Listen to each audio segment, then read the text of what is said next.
Hello, everyone. My name is Kashan Hopkins. I'm an instructional technology specialist from Oklahoma Public School Resource Center. And in this Tech Talk, I'm going to talk about Google organizational tools. So this Tech Talk is a little bit different than the ones that I typically do, which focuses on individual tools, typically, or a certain topic. In this one, I'm going to be combining what's dubbed as the organizational tools. That would be Calendar, Google Keep, and Google Task, and talk about what you can do with them, not only individually, but using them, working together.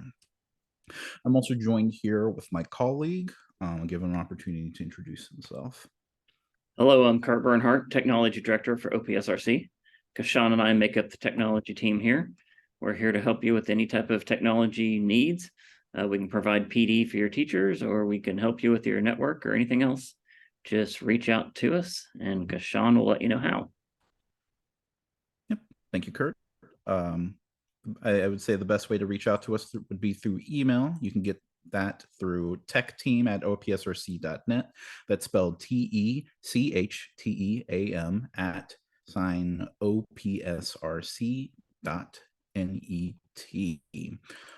Moreover, if you want access to the slides that I have here, usually I have slides accompanying all of my tech talks, and they include different research or ideas that might extend your learning or ways to revisit things that I've talked about in other places. Take advantage of those resources. So I've tried to gather them here for your convenience. If you want to reach them out through an address, I'll copy it here and also read it out since it is case sensitive. So it's lowercase t period ly/9 uppercase p 6 uppercase t k. Or you could visit our website. Kind of an exciting time for us. We have our new website that just recently launched. And so you can go to opsrc.net/technology. You'll get a page that looks a little something like this, where all of our technology is going to be on a single slide page here. You can get a little description of what we do, reach out to us. There's a section for Tech Talks. There's a button to submit any suggestions for any topics you might want to see on here. You have a calendar where you could look at some of the events that are coming up and sign up for them. There's also a section for Tech Titans that Kurt hosts, with some fantastic topics going on there, which you can also sign up for. And then we have our archive, where not only our Tech Titans, our previous ones, live here. You can see the different sections like technology standards, tech integration models, special interest topics, and then the individual tech tools that we have here. And all of them not only have a recording date, but they have a set of slides and recordings, very much like the ones that we are doing right now. So with that, let's talk a little bit about our topic for today, which is Google organizational tools. My objective is, after this tech talk, educators will be able to integrate Google Calendar, Keep, and Task in their classroom to encourage time management, promote goal setting, and reduce stress. So all things that I think are going to be useful for students, not just in your classroom, but generally speaking, and things that, you might even benefit from as well. And a little bit of schedule that we have here. I'm going to talk about a potential problem of why tasks don't get done, a potential solution to take a look at, which is goal-directed learning, and then use these tools to work to chip at this problem here. So Calendar, Keep, and Task. I'll go a little bit on how each tool works. And then we will wrap things up. I'll share where my resources are at and shower you with my appreciation.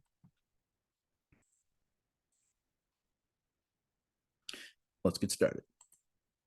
So first of all, a problem, not just a problem that I feel like students often struggle through as they're making their way through their classes and getting through the learning experience, but I think adults also go through these things. You might relate to any of these problems on why tasks don't get done. You could have too many tasks to deal with.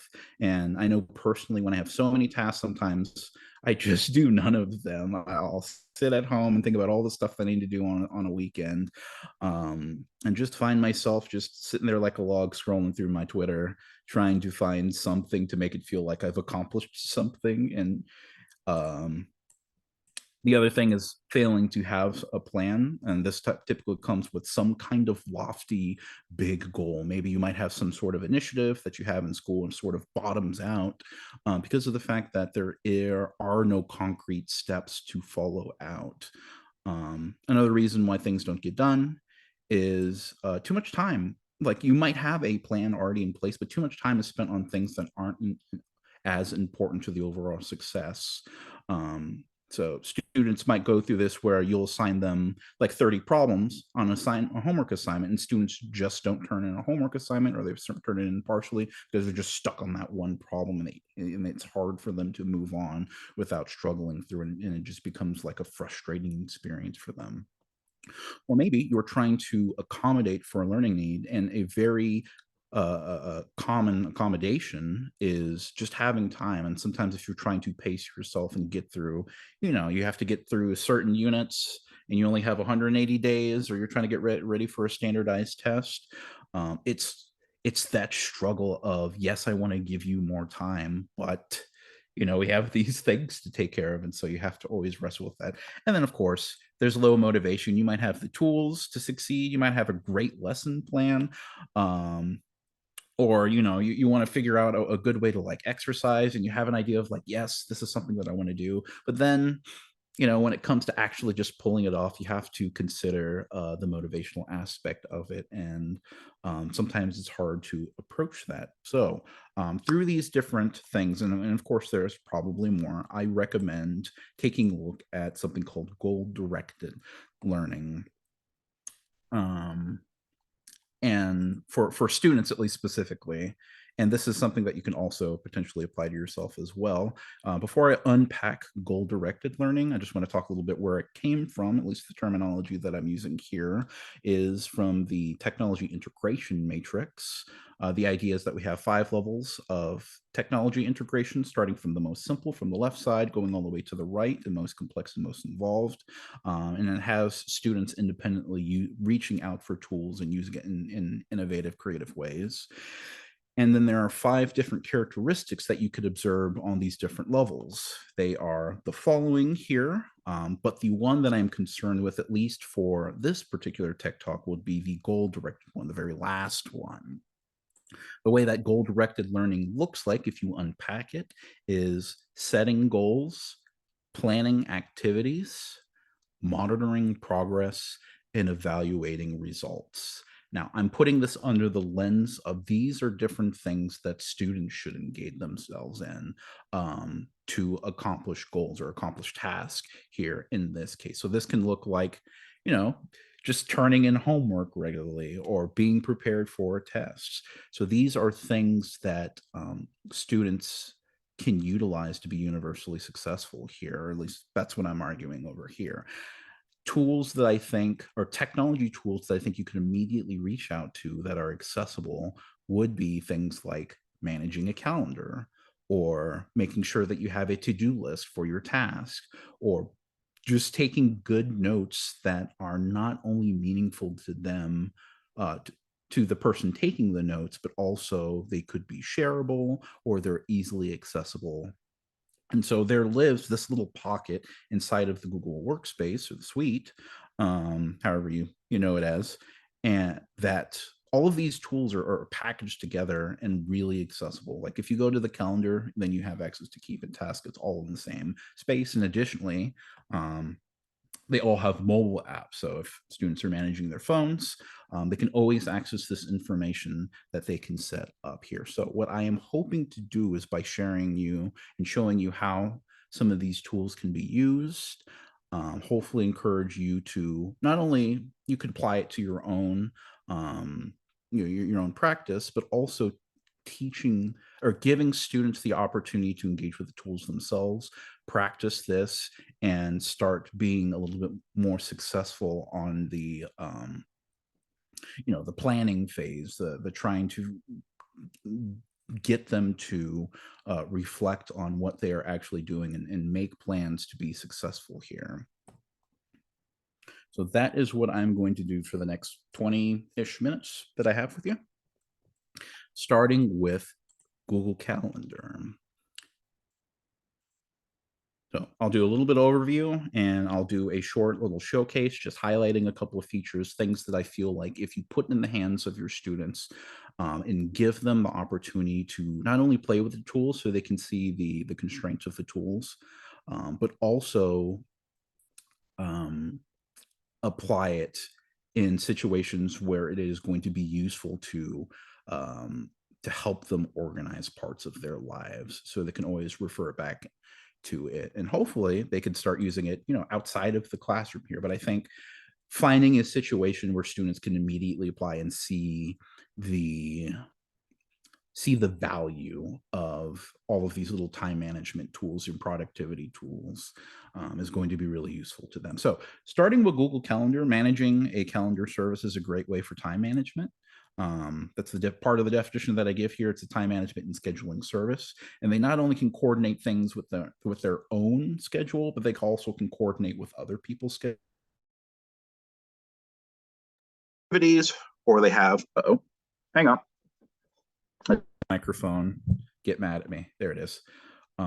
If they have extracurricular activities or if they have an important thing that they need to focus on, like a test, or they need to coordinate and collaborate with other groups here, this is a great one-stop shop for that. So if you go to calendar.google.com, or additionally, if you're signed in, like if you're in a Chromebook or something like that, top right-hand corner, if you're in a browser that supports all those lovely Google apps, top right-hand corner, if you click those 3x3 buttons where it says Google Apps, you should see the calendar icon there that you can select and get over here. Right now it's showing mine, so I'm going to just swap over in that.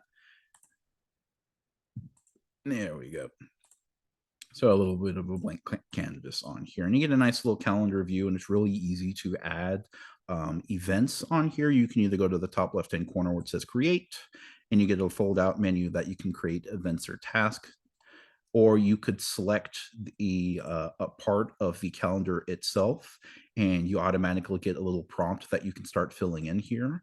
Right now I have it by week view, so another way that you can take a look at it, because sometimes you just need either you want to look at specific days, or you need sort of a bird's eye view of what your calendar looks like. And so it's real nice that you can swap the views here. So right now I'm on week view. If I go to the top right hand corner, click that direct down menu, I can select it between days, weeks, months, year. I like the month view here, which is quite nice. Or if you just want to focus on the days around here, you could do a 4-day view as well. But let's say, for example, I want to add in extracurricular activity that I'm going to do after school every Thursday. I can select roughly the time frame, although you can change the time if you want. Let's say it happens at 3 o'clock, school lets out. So I'm going to select that, put in, I'll follow suit from what I did last time, Dungeons and Dragons Club, something like that. I'm going to assign this as an event, although you can switch it up and assign it as a task, which will sort it inside of the task menu, which I'll show off a little bit later. Or you can put it down as a reminder if it's a one-time event here. But since this is a reoccurring thing that I'm going to try to set up here, I think events probably going to be the best for me. You can change the times if you want. If you want to collaborate, like if this is something that an event that you're going to do with multiple people, you'll go under where it says add guest, and then you can type in their email. If it's an email that you've reached out to before, it will try to automatically fill that in. There we go. Since this is, and if you press enter, it will invite that person over there. You can also, if this is going to be a digital event, you can add Google Meet inside of the video conferencing. I have a special add-on through my Chrome browser that allows me to make Zoom meetings out of this, which is nice. So you can modify the functionality of your Google Calendars depending on the browser add-ons that you have on here, which is great. You can add locations, which if you get a specific address on here, if you invite other people on this calendar invite, it creates a link where they can just click on the location, and it pulls up the Google Maps and allows people to quickly access that. And under descriptions and attachments, if you want the other people that are inside of the event to have specific materials, this is a great way to make sure that everybody has kind of the same thing. That's just a quick nitty gritty way of taking a look and creating an event. Once you click save, if you invite other people, ask to put in, it'll ask if you want to send an invitation email. In this case, I'm going to say not send, because then I have to go back and delete a bunch of emails. But one real nice thing about this is the fact that if I do need to change a time on here, let's say it doesn't happen on Thursdays, it actually happens on Fridays, I can click and drag and move this icon around a little bit. And it will automatically switch some of that for me, and even reminds me to let other people know that I've changed the date. Moreover, I said this was a reoccurring thing, so right now I have it just on Fridays. If I click the event itself and click the pencil icon to edit this out, I can go under where it says repeat. And right now it says do not repeat. If I click that little drag down menu, I can have it repeat weekly on every Friday. Or I could go down to custom if that doesn't work for me and pick, let's say if you're trying to manage your college classes, you could do like Monday, Wednesdays, and Fridays, or Tuesdays and Thursdays in a specific time frame. So you can adjust what the occurrence is and even how many occurrences that you have out. Like we do that for our weekly meetings at the office. Okay, so that's the short on just adding a specific date on here. You can do fun things like if you have multiple calendars, you can subscribe to them. I think this works really nicely if you're already using Google Classroom. You can see that I have my algebra class, my geometry class in here. So if I have assignments which are automatically populated on Google Calendars anyway, you can see all of those assignments automatically populated in here. So sometimes students don't have to do all the work of adding them individually, although I think it is a good idea for them to get in the habit of building, putting important dates, meaningful dates for them so they can see it on the view, and then having the space to regularly check in. They don't have to like manage it like a social media account or something like that. All they have to really do is have a dedicated space to say like, okay, here's my day. This is the stuff that I need to take care of, and just keep it floating at the top of their mind of these are the things that are important here.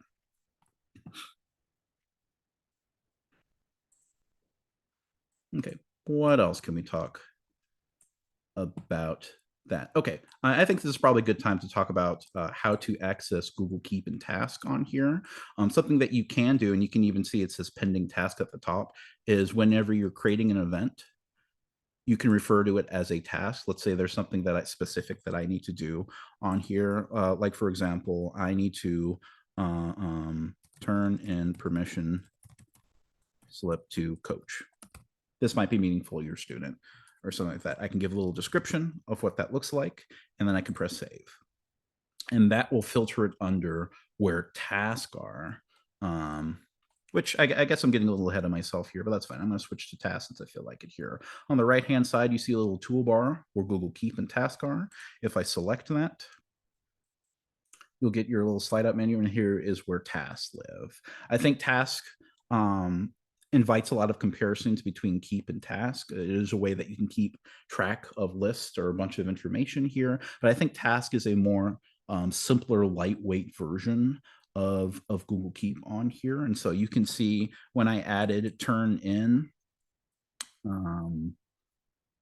permission slip to coach, it showed up on this list over here on the right hand side. And I can even check this off, which is really the really nice part of getting a to-do list, is being able to check off your tasks that you have over here. If this is a really important task, I can click the star menu, the star button, and it will add this particular task to a star list. So right now I'm on the my task, which is a default list here. But if I go to the top right-hand corner, click the drop-down menu, it says the starred list, and you can see that event that I've put on here.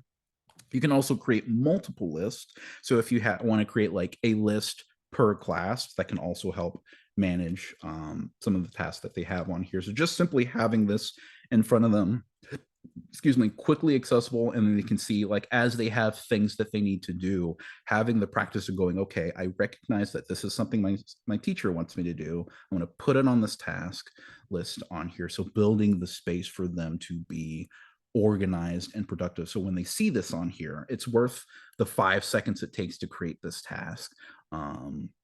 so they can at least, it doesn't get swept under all of the different things that people have to do. So if you want to add a task, you can click add a task directly on here. You'll give it a little title. Let's say, for example, I need to wash the dishes today. I can give little details. The soap is running low. As a reminder, I can even set a little date and time on here. So I'm going to say today at 6 o'clock. That is when I need to take care of that. And I can see that this is actively reflected on my calendar as well. I have 2 pending events. When I click the pending events, I can see the permission slip and the essay here. And if I finish any of these tasks, I can click mark completed on here and it will remove it off of that list there, which is quite nice. Moreover, you can click the 3 dots on any task. And if you have a big task, you can break it down into the subtasks. Now, I think this is a really key thing that tends to be overlooked is if you have a large, complex task or something that would require many steps, sometimes a good thing to do is take a moment and say, okay, what are the small steps that I can do to accomplish the task? I think the phrase is like, how do you eat an elephant? And it's like you take a bite of it at a time, something like that. So I think that applies in this situation right here. So adding those subtasks, you just click the 3 dots, click add a subtask, and it works the same way as adding any other task. And one nice thing is if you scroll to the very bottom of the page, you can see the completed tab. I think this is good. I've mentioned a little bit about trying to reduce stress here. I think being able to cross off a task and then look back and see, okay, this is all of the stuff that I've done. It's really nice to look back when you're going through your journey. I have a really specific memory of going through my it was like a pre-AP English class, and I've never been in a pre-AP English class. So it was very difficult for me to go from like regular classes to jumping up to that one. So it was stressful trying to learn how to actually write an essay and be as dedicated as I needed to be successful in my class. And one really nice thing is that every essay that we had was collected by our teacher, and at the end of the year, she handed back that portfolio to see the progress that we've made. And I think this can be a similar effect can be accomplished here if you can look back and see, look at all the completed tasks that we have done. And I think this is worth celebrating with students. Give them a sense of accomplishment by going through and actually building this space out and working their way through and completing these tasks. All right, so kind of skipped around a little bit here, but yeah, Google Tasks, it's a list-based task management service. There's not really a direct link since it's embedded inside of Google Calendar, so I just recommend you access it through there. You can create order to-do lists. You can break down those tasks. You can set repeat tasks. So if you have tasks that you do multiple times, I did show how to select a specific time on here, but another thing that you can do is on the calendar itself. Not that one. There is a way to set up repeat tasks that is escaping my mind at the moment. Okay, I'll come back to that another time. But I do know that you can reorder these tasks as well. If you go under the 3 dots on your task list, right now it's by my order. So that means I can, if I'm not currently editing a task, I can drag and move it around, which is really nice. Or if you want to order it by date, that's good. So this is another way to prioritize task is by, by a time frame on here. You want to take out the task that the due dates are going to be as soon as possible, so you can make sure that things are going to be late on here. So another useful skill for students. Right. So fantastic stuff under tasks. The last tool that I want to talk about, so I'll go a little bit over time on this one, but hopefully at least find this information useful, is Google Keep. So this is a Post-it style note-taking service that you can do, and it's fairly robust, I would say. So you can do things like take notes. You can add drawings and images in on here. You can create checklist very much like Google Task. And yeah, let's just jump into what that looks like on here.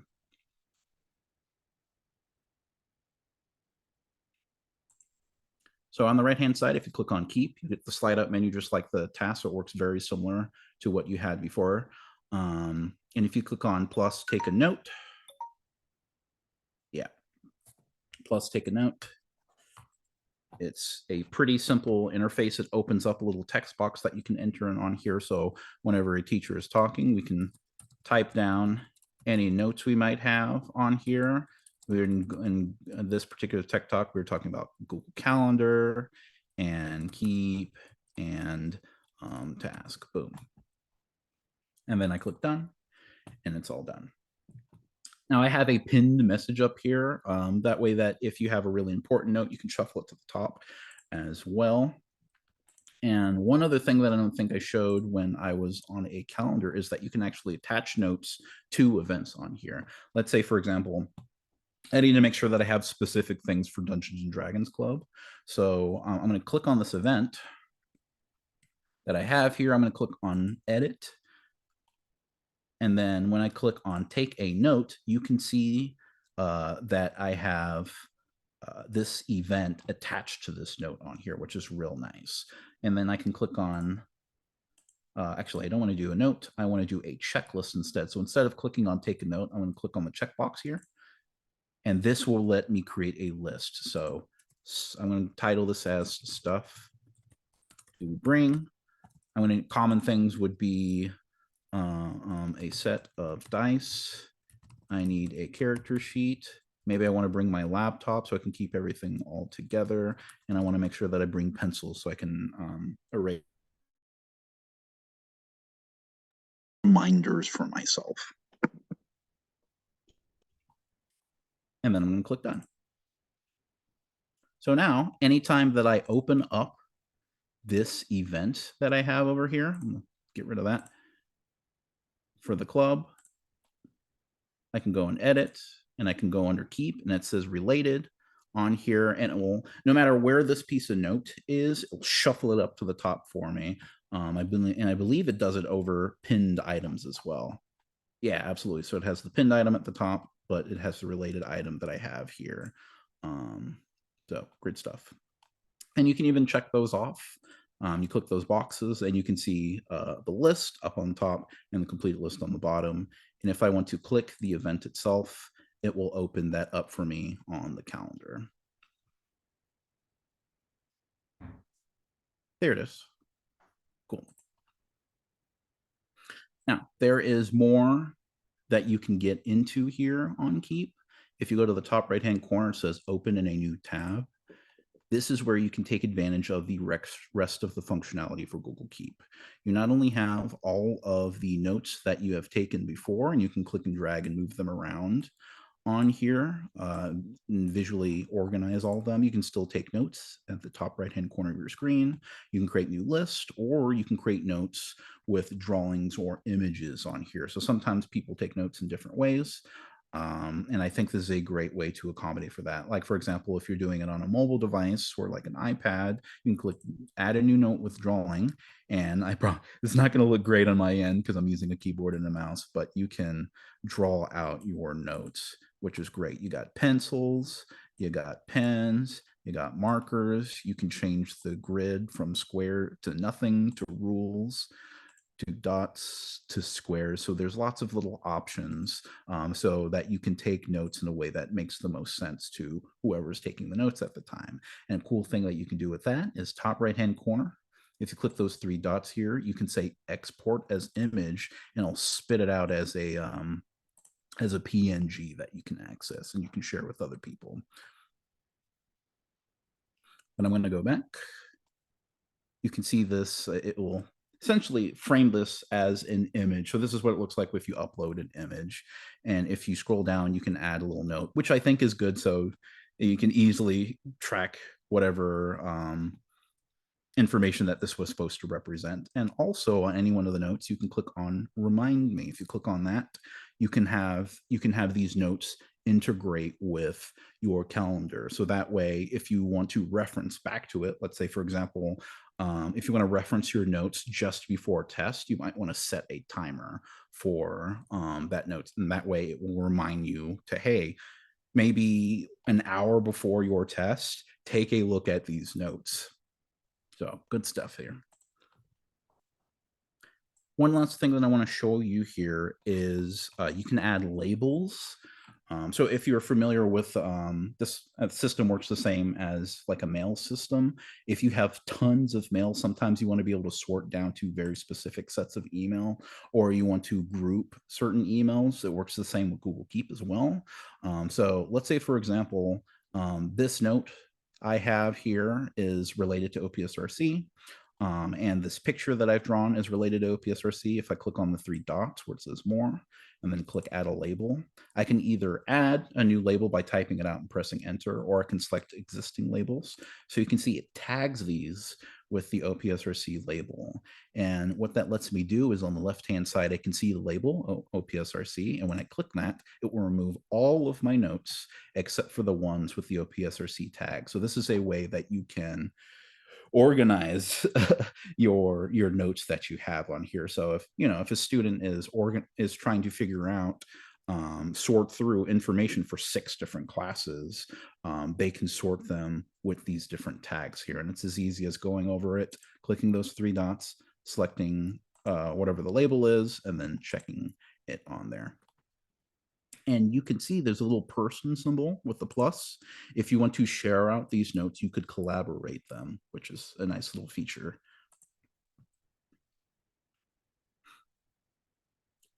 All right. Hopefully I've got the wheels turning on, one, not only how you could probably use these tools to help organize yourself and try to increase that productivity, but how importantly students can take advantage of these tools. It's all here embedded inside of Google Calendar. It was as easy as just clicking any one of these things and seeing what it looks like. And a lot of the stuff can be viewed inside of the Google Calendar itself. So just taking just the key components of how each one of these tools work, I think can really pay off if you have students do it regularly, and it's just a part of their routine on getting these tasks and organizing them in a way that makes it real easy for students to access it and just keep it at the top of their mind, because we have a lot of stuff that we try to do in a single day, and it helps to use these tools to help organize ourselves.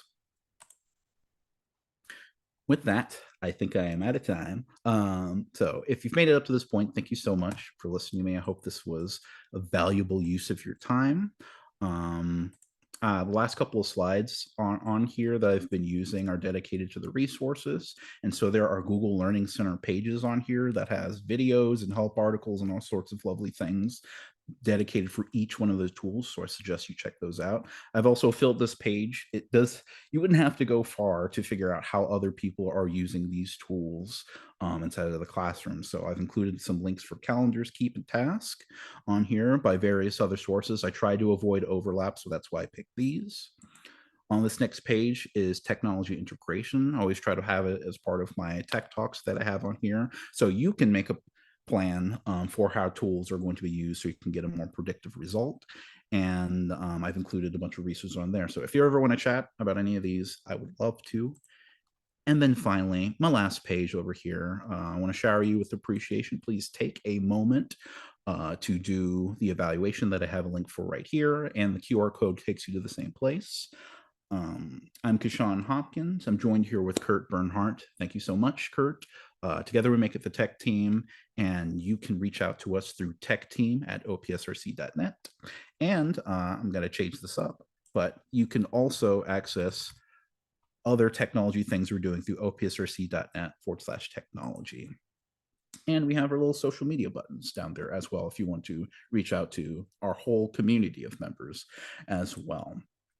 But for right now, I think that's it. So one last thank you so much, everybody, and I hope you have a great day.